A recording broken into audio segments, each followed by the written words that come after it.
Hello बच्चों, welcome to विद्या महल। आज की वीडियो में सॉल्व करने वाले हैं NCERT CBSE class 10 exercise 4.2 question number 5 और क्वेश्चन नंबर 6 को। तो let's read the question number 5।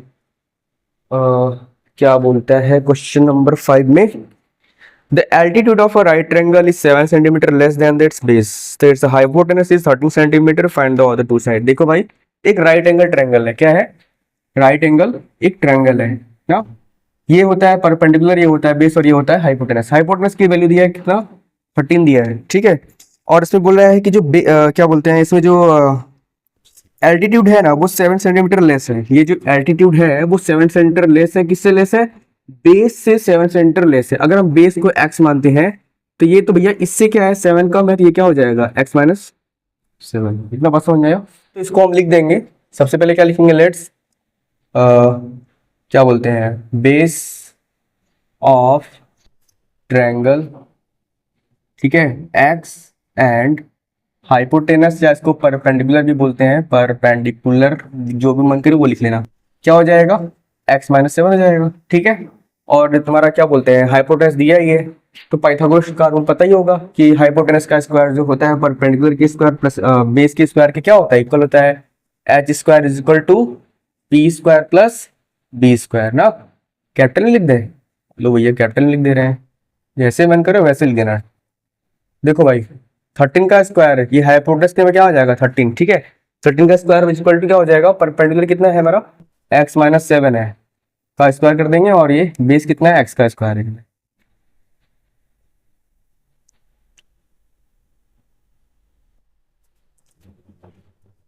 अब इसको सॉल्व करेंगे। 13 का स्क्वायर कितना होता है, 100, बोलो 169 होता है।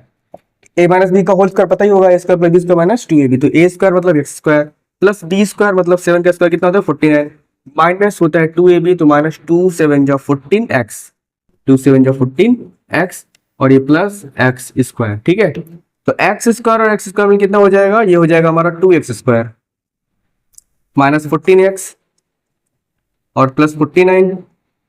ये इधर क्या कर रहा है, इसको इधर बुला लो, ये क्या हो जाएगा, माइनस 169 इज इक्वल टू क्या बचेगा, पूछने का मतलब 0 बचेगा। ये क्या हो जाएगा, 2x स्क्वायर माइनस 14x, और इसमें से इसको माइनस करेंगे ना, ये बड़ा अंक में बड़ा है, नंबर में बड़ा है मतलब, तो ये आएगा माइनस में आएगा। पहले तो 9 में से 9 कितना बचेगा 0, और 16 में से 4 जाएगा 12, 120 बचा 0 लिख देंगे, ठीक।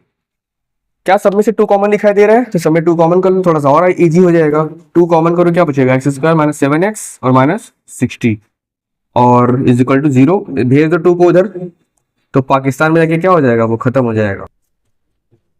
हाँ, इधर क्या है, ऑर्डर बार क्या है, पाकिस्तान इधर लिख देते हैं इसको। क्या है भाई, x square minus 7x minus 60 का फैक्टर कर रहे हैं, दोनों फाइंड कर रहे हैं कि मल्टीप्लाई करने पर 60 है और प्लस स्क्वायर पे कितना है 7 है ना। तो कैसे आएगा, देखो 60 का फैक्टर जब करोगे तुम, क्या आएगा, 30 बार में कटेगा, और ये 15 बार में कटेगा, 5 बार में कटेगा 5, ये हो गया, ठीक है। अब ढूंढना है इसमें, ढूंढो कितना हो जाएगा, 2 2 जा 4, 4 3 जा 12 अलग कर लो, 12 अलग कर लो, और 5 को अलग कर लो, 12 5 कितना होता है 60, और 12 में से 5 माइनस करो कितना बचेगा 7। तो इसको हम लिखेंगे क्या, एक्स स्क्वायर माइनस 12 माइनस क्या 5 आउट ऑफ ब्रैकेट x और माइनस 60 इज इक्वल टू क्या लगा दो, 0 लगा दो। अब देखो इसमें से क्या करेंगे, एक्स स्क्वायर माइनस 12x हो जाएगा, और माइनस माइनस क्या हो जाएगा प्लस 5x हो जाएगा, minus 60 is equal to 0। Common क्या दिखाई दे रहा है, x कॉमन कर लो, क्या बचेगा माइनस 12 बचेगा। यहाँ पे क्या कॉमन है, 5 कॉमन कर लो, क्या बचेगा x माइनस 12 बचेगा इज इक्वल टू 0, और एक ब्रैकेट में क्या आ जाएगा x माइनस 12, और दूसरे ब्रैकेट में क्या आ जाएगा x plus 5 is equal to 0 लगा दो। लिखेंगे if x minus 12 is equal to 0, तो x की वैल्यू कितनी आ जाएगी, प्लस 12 आ जाएगी, ठीक है। और अगर 5 को ट्रांसफर करते हैं ना तो निगेटिव में आएगा, और निगेटिव की क्या बोलते हैं, हाइपोटेनस परपेंडिकुलर जो वो सब क्या होते हैं, मेजर्स होते हैं, वो निगेटिव में पॉसिबल नहीं है, तो लिखा negative number is not possible. बस ये हमारा 12 क्या हो जाएगा, x की वैल्यू आ जाएगी।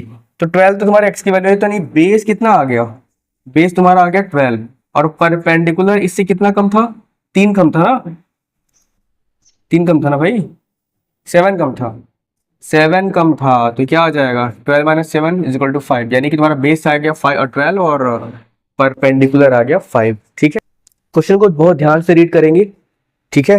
एक cottage industry produce a certain number of poetry article in a day, कुछ बर्तन बनाते हैं एक सर्टेन फैक्ट्री में। मान लो ये फैक्ट्री लगी हुई है, ये क्या लगी है, फैक्ट्री, ठीक है। इसमें कुछ बर्तन बनाते हैं, क्या बनाते हैं, बर्तन बन रहा है, ये बर्तन है, ठीक है, ये क्या है, बर्तन है। आगे पढ़ते हैं इसमें, इफ इट वाज ऑब्जर्व, ऐसा ऑब्जर्व किया जाता है इन पार्टिकुलर डे, किसी दिन, कि the cost of production of each article, ठीक है, कॉस्ट ऑफ ईच आर्टिकल्स, जो कॉस्ट ऑफ ईच मतलब कॉस्ट ऑफ ये एक आर्टिकल का दाम जो है वो क्या है, was 3 more than the twice the number of article produced on that day। जितना सामान उस दिन बनता है ना, जितना सामान उस दिन बनता है उस नंबर के ट्वाइस से, क्या है, उस नंबर के ट्वाइस से 3 ज्यादा है, ठीक है। If the total cost of production on that day was 90, यदि उस दिन जो टोटल कॉस्ट है ना, मतलब टोटल पैसा आया वो 90 रुपए आया है, तो find the number of article produce and the cost of each articles. तो सबसे पहले क्या करेंगे ना, नंबर ऑफ आर्टिकल को मान लेंगे x। क्या मान लेंगे, x। ये कौन सा क्वेश्चन है, 6 वाला है। लिखेंगे यहाँ पे, let's the number of article produce is equal to x, ठीक है। मान लेंगे कि उस दिन जो है ना वो x सामान बनता है, x आर्टिकल बनता है।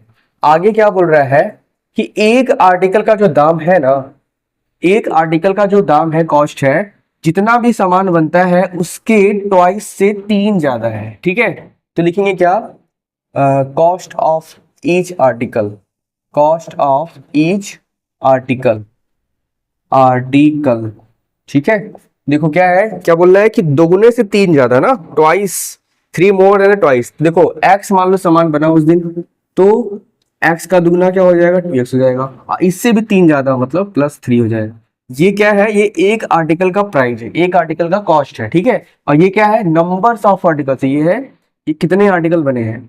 फिर क्या बोल रहा है कि किसी दिन ऑब्जर्व किया गया ना कि एक दिन का जो टोटल प्रोडक्शन होता है ना वो 90 रुपए आता है। देखो भाई, मान लो x सामान बना और x सामान बना इसमें, ठीक है, और एक सामान का प्राइस ये दिया है, तो टोटल प्रोडक्शन क्या आएगा, इसका हम मल्टीप्लाई कर देंगे। नहीं समझ में आया, देखो मान लो 10 सामान बना है, ठीक है, 10 सामान बना है और एक सामान का दाम 9 रुपया है। कितना रुपया, 9 रुपया है, ठीक है। तो टोटल प्रोडक्शन कितना हो जाएगा, देखो भाई, एक सामान का जो दाम है 9 रुपया है और 10 सामान बना है, 10 में 9 से गुणा करने कितना आएगा, 90 आएगा। बात समझ में आई। यानी कि देखो ये क्या है ना, ये जो है नंबर ऑफ आर्टिकल्स है और एक आर्टिकल का कॉस्ट है। तो क्या करेंगे, इसका मल्टीप्लाई कर देंगे, x का मल्टीप्लाई करेंगे 2x + 3 में। तो इस तरह से जो प्रोडक्शन आ रहा है ना वो कितना आ रहा है, 90 आ रहा है, ठीक है। अब यहीं पर समझना है, इसके बाद काम खत्म हो जाएगा। सॉल्व करेंगे इसको, क्या हो जाएगा, ये देखो ध्यान से, ये हो जाएगा तुम्हारा 2x² और ये क्या हो जाएगा 3x, और 90 को मिला लो इधर, क्या हो जाएगा -90 = 0 ना। कुछ कॉमन में दिखाई दे रहा है, कॉमन तो नहीं दिखाई दे रहा है। तो 92 से कितना होता है 180, 180 का फैक्टर करो, 180 का फैक्टर करो, 2 नंबर फाइंड करो कि मल्टीप्लाई करने पर जो है 180 और प्लस माइनस करके कितना है 3 है। देखो 90, 45, 15, 5 और 1 ना, 2 2 जा 4 3 जा 12, 5 3 जा 15, 15 में से 12 को मल्टीप्लाई करेंगे तो कितना आएगा 180 आएगा, और 15 में से 12 को माइनस करके कितना आएगा 3 है। हाँ 15 और 12 आ गया, बहुत आसान से आ गया भाई। 2x² कितना आ जाएगा, ये 15x - 12x - 90 = 0। तो क्या कॉमन दिखाई दे रहा है, इसमें से x कॉमन कर लो, क्या बचेगा 2x + 15 बचेगा, और यहाँ से क्या कॉमन कर लो, क्या कॉमन करो, 6 कॉमन कर लो, ठीक है। 6 कॉमन करो, क्या बचेगा, यहाँ बचेगा 2x क्या बचेगा 15, ठीक है। तो ये हो जाएगा तुम्हारा 2x + 15 एक ब्रैकेट में हो जाएगा, और दूसरे ब्रैकेट में क्या हो जाएगा x - 6 = सबके 0 लगाते रहो, ठीक है।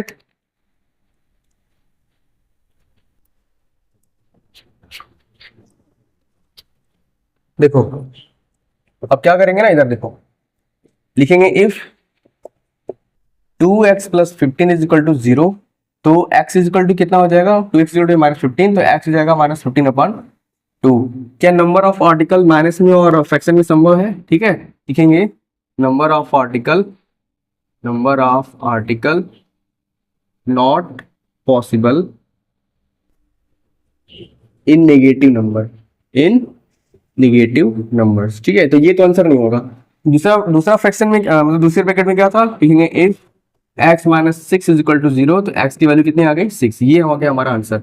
6 क्या हो गया, 6 तुम्हारा है ना आर्टिकल है, क्या है आर्टिकल। लिखेंगे number of article is equal to 6, और कॉस्ट ऑफ ईच आर्टिकल ही पूछा था, cost of each article, cost of each article. एक आर्टिकल का दाम कितना था, इसके दुगने से 3 ज्यादा तो जाएगा 2x, मतलब 2 × 6 + 3 कितना आ जाएगा, 2 × 12, 12 में 3 जोड़ो कितना आएगा 15। तो तुम्हारा नंबर ऑफ आर्टिकल कितना हो गया 15। कॉस्ट ऑफ ईच आर्टिकल कितना आ गया 15 आ गया। तो इस तरीके से हमने जो है 4.2 को जो है क्या बोलते हैं सारे क्वेश्चन को हमने सॉल्व कर दिया है। आशा करता हूँ आपको एक एक क्वेश्चन की संख्या बहुत आसानी से समझ में आया होगा। वीडियो अच्छा लगा तो वीडियो को प्लीज लाइक करिएगा और चैनल पर नए हैं तो चैनल पर सब्सक्राइब करके जाइएगा। और मिलते हैं नेक्स्ट वीडियो में नेक्स्ट क्वेश्चन के साथ, तब तक के लिए थैंक यू सो मच। और बेल आइकन दबा दीजिएगा ना, ताकि नोटिफिकेशन आता रहे आप में। ठीक है, चलो मिलते हैं नेक्स्ट वीडियो में, बाय बाय।